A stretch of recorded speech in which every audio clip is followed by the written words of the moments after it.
اهلا بيكم ويا رب تكونوا بخير. اكيد وانت بتتفرج على اليوتيوبر المفضل ليك بتلاحظ تغيير في السيت اب الخاص بكل فيديو، فحابب اصدمك واقول لك ان ده مش تغيير في السيت اب، ببساطه ده شغل مونتاج وانتشر الفتره الاخيره بعد ظهور خاصيه الجنريتيف فيل في الفوتوشوب. طب هتقول لي ايه دخل الفوتوشوب بالمونتاج؟ هقول لك اصبر وهتعرف كل حاجه بالتفصيل. اولا احنا مش هنستخدم الفوتوشوب، هنستخدم اداتين هيدوني نفس النتيجه اللي هيديها لي الفوتوشوب، عشان احنا طبعا هنشتغل من الهاتف. في الفيديو ده هنعرف ازاي لو مصورين فيديو بالطول وعاوزين نخليه مثلا بالعرض، بحيث نوسع الكادر ونحط الديكورات اللي احنا عاوزينها وتبان واقعية 100%.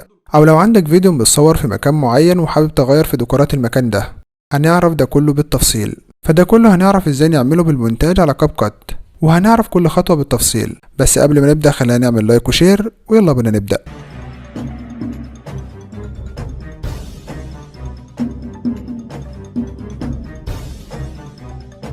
اول خطوة هنعملها هناخد سكرين شوت من الفيديو اللي احنا هنشتغل عليه، وده الفيديو اللي احنا هنشتغل عليه، فهناخد سكرين شوت في اي لقطة فيه. بعد كده هنستخدم اداتين عشان نوسع الكادر ونضيف الديكورات اللي احنا عاوزينها. انا هشرح الاداتين وانت اختار اللي يعجبك. اول اداة معانا هي تطبيق فوتولاب، وطبعا هسيب لك جميع الروابط في الوصف. بعد ما تفتح التطبيق هتلاقيه بالشكل ده. هنستخدم اداة الاي اي انكروب. فكرة الاداة ببساطة انها بتكمل لك الجزء الناقص في الصورة، وتعالوا نشوف ازاي مع بعض. بعد ما تضغط على الأداة هتختار الصورة اللي انت عاوزها بالشكل ده. طبعا الصورة اللي هنشتغل عليها هتكون بالطول، واحنا عاوزينها تكون بالعرض، يعني احنا عاوزين نكمل الكادر عشان الصورة تكون بالعرض. فأول حاجة هنختار مقاس الصورة. طبعا هختار مقاس 16 في 9 اللي هو مقاس الفيديو بالعرض. بعد ما اختار المقاس ده هنلاقي كادر فاضي على الشمال وعلى اليمين، فانا عاوز اكمل الكادر ده. بكل بساطة هتضغط على السهم اللي فوق ده وهو هيكمل لك الكادر تلقائيا. زي ما انت شايف النتيجة مقبولة. طبعا مش هيديك النتيجة اللي انت عاوزها من اول مرة، انت هتجرب كذا مرة لغاية ما تلاقي النتيجة اللي انت عاوزها. طبعا هنا في البرنامج انت بتكتبلوش انت عاوز ايه، هو بيكمل الصورة من نفسه، وطبعا دي حاجة مش كويسة. وعشان كده هنروح للأداة التانية. وقبل ما نروح للأداة التانية هنحفظ الصورة من هنا، هنضغط صح وبعدين نضغط على سيف. الأداة التانية اسمها برومي اي اي، ودي طبعا احسن بكتير. طبعا الموقع فيه ادوات كتير، احنا هنستخدم اداتين اتنين بس النهاردة. لو عاوزين نكمل الكادر الناقص في الصورة فهنستخدم أداة الأوت بينتنج. بعد كده بتضغط على علامة الزائد وتختار الصورة اللي هتشتغل عليها.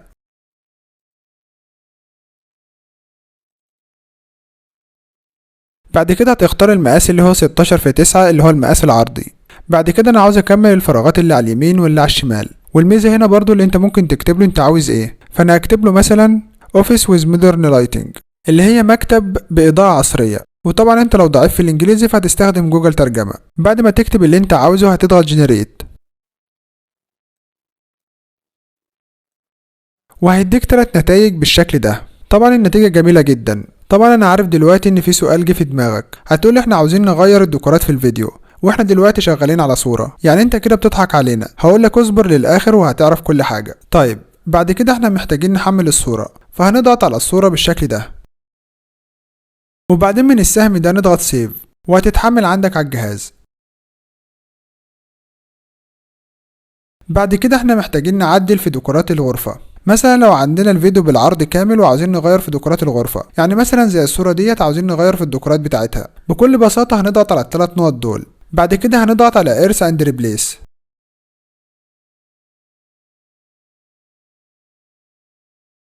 وهيفتح لي الصفحة ديت. ومن خلال الصفحة ديت اقدر اغير في ديكورات الغرفة زي ما انا عاوز.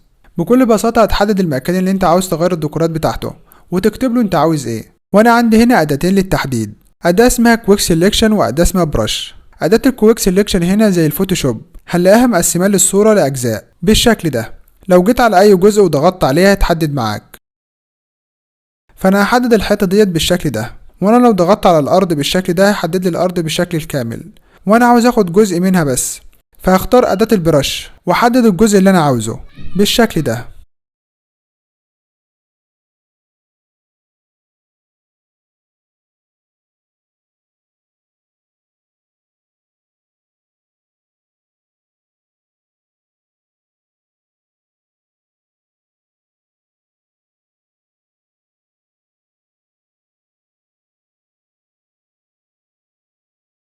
بعد كده اجي هنا واكتب له انا عاوز ايه، فانا هكتب له small white library اللي هي مكتبة صغيرة، وبعدين نضغط generate ونشوف النتيجة يا سيدي.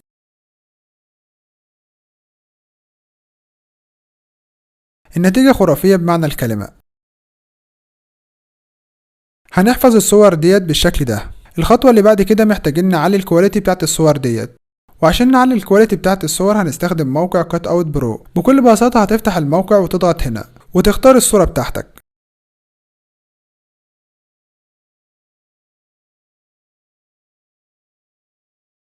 وهنلاقيه رفع لي الكواليتي بتاعت الصورة بالشكل ده. بعد كده هتحمل الصورة بتاعتك من هنا. بعد كده تيجي مرحلة برنامج المونتاج. هنفتح برنامج كاب كات وبعدين نضغط على نيو بروجكت ونختار صورة من الصور اللي احنا عملناها، وخلي بالك انا هختار الصورة مش الفيديو.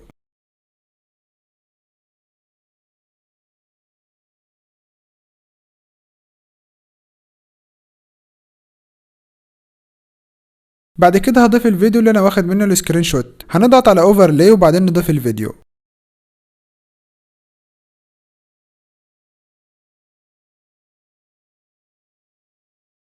بالشكل ده.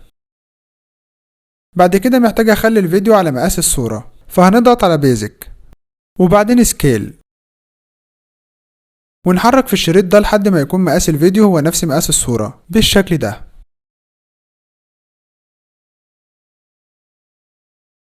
وبس كده، ودي النتيجة النهائية.